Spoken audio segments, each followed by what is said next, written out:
Дарэчы, самы першы касцёл у Даўгінава з'явіўся яшчэ задоўга да з'яўлення тут караля Стэфана Баторыя. У 1553 годзе прастаяў той касцёл амаль 100 гадоў. Але вось падчас чарговай вайны з Масковіяй касцёл гэты згарэў. І ў 1660 годзе тагачасныя ўладары Даўгінава, друцкія, сакалінскія, пабудавалі новы драўляны касцёл. Але і той прастаяў нядоўга. І вось калі ў 19 стагоддзі згарэў драўляны прыгожы касцёл, які быў пабудаваны ў 1704 годзе Каралем і Евай, друцкімі, сакалінскімі, то у Даўгіна вырашылі больш драўляных касцёлаў не будаваць. Усё. Паставілі проста буданчык з дошак і у ім маліліся. Прастаяў той будан аж 30 гадоў. Можа бы, не так і засталіся без касцёла, калі б сюды не прыехаў ксёндз Юзеф Львовіч. І вось Юзеф Львовіч распачаў тут будаўніцтва мураванага касцёлу. У 19 стагоддзі па ўсёй Літве, па Беларусі, хадзіла такая легенда, што ксёндз Юзеф за залатую табакерку у Даўгінаве пабудаваў храм. Вось я не ведаю, наколькі гэта гісторыя праўдзівая, але храм атрымаўся вельмі велічны, дзякуючы Львовічу, прыгожы, а асвяцілі яго ў 1853 годзе у гонар святога Станіслава.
Ксёндз Львовіч у нас на Літве, я маю на ўвазе на Беларусі, быў асоба даволі вядомая. Львовіч сябраваў з Адамам Міцкевічам. І Адам Міцкевіч яго праславіў у сваёй паэме «Дзяды». Дарэчы, «Дзяды» лічыцца шэдэўрам сусветнай паэзіі. І вось у гэтай паэме ксёндз Львовіч фігурыруе адзіны пад сваім сапраўдным прозвішчам.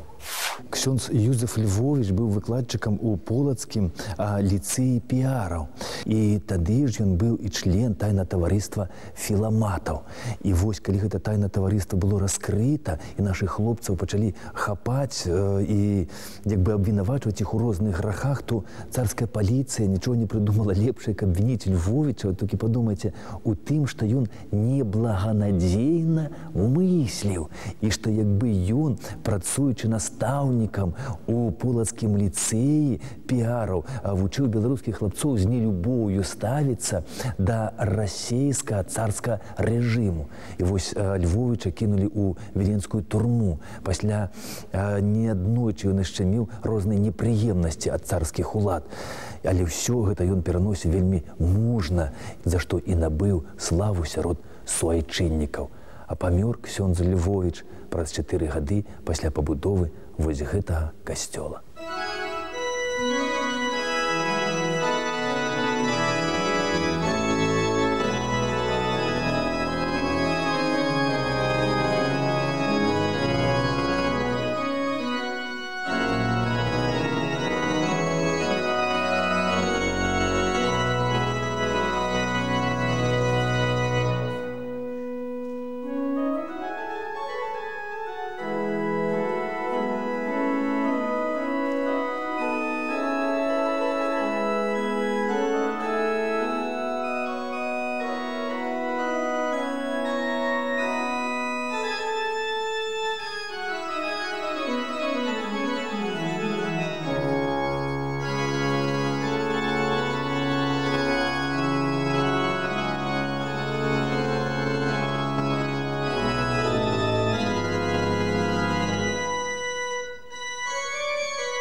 На той час, калі быў пабудаваны касцёл у сярэдзіне 19 стагоддзя, гэта мястэчка належала графу Каменскаму. На той час тут налічвалася 158 дамоў, і тут праводзілася 2 кірмашы на год.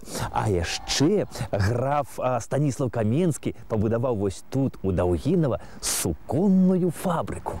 Уявіце сабе, што на фабрыцы гэта было 28 станкоў. Сукно з гэтай фабрыкі было вельмі каштоўным. Спачатку тут працавалі як бы замежныя майстры, але пазней абучыліся нашы, беларускія. І вось нашы беларускія майстры пачалі замест вось замежных узораў выткаць нашы беларускія узоры. І атрымалася амаль як у вершы Максіма Богдановича: «Ічэ забыўшыся рука заміж персідска узору, узор радзімы Васілька». І вось уявіце сабе, што сукно з гэтай даўгінаўскай фабрыкі разыходзілася ў момант з прылаўкаў Рыгі, Вільні, Варшавы, Мытавы. І вось адзін мясцовы жыхар тут мне распавёў па вялікаму сакрэту, што калісьці нават сюды, кажа, прыязджалі персідскія шахі. Уяўляеце? І ён казаў, што ягоны прадзед прадаў аж 6 рулонаў аднаму персідскаму шаху дзеля яго гарэмаў. Во як!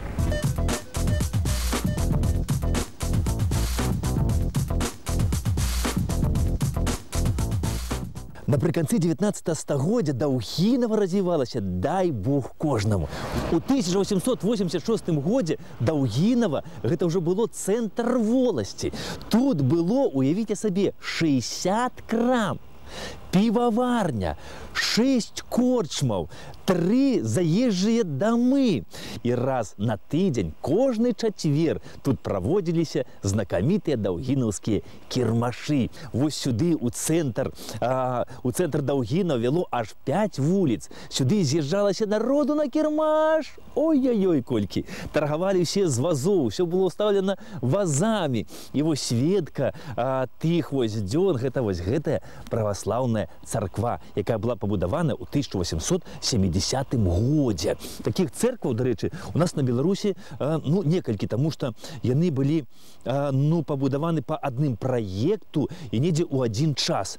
Пасля паўстання Кастуся Каліноўска, Даўгінаўская вось гэта царква, асвечаная ў гонар Святой Троіцы.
Вось гэтыя ваенныя могілкі знаходзяцца якраз на ўскрайку Даўгінава. Тут пахаваны кайзераўскія жаўнеры, якія загінулі падчас Першай сусветнай вайны ў 1915 годзе падчас свянцянскага прарыву.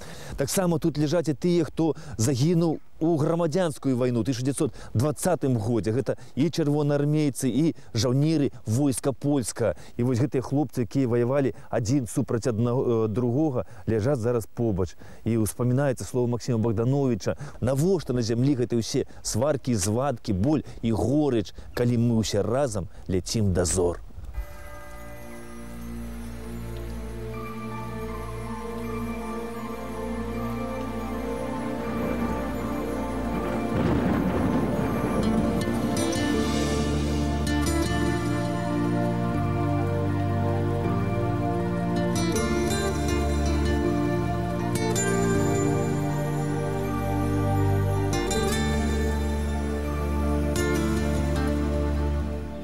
Is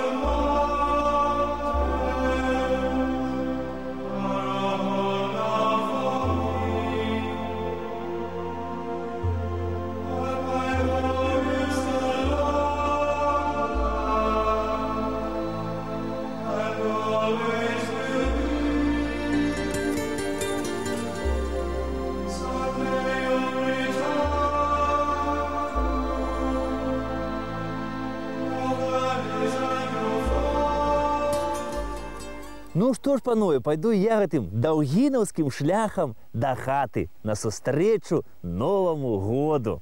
Ну, а можа, і Деда Мороза тут сустрэну, дзе па дарозе, дык ужо разам пойдзем, весялей будзе ісці.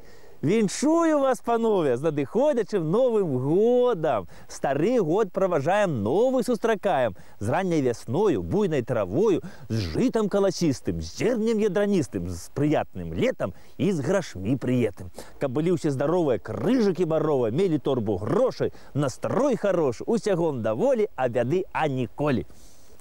Да пабачэння!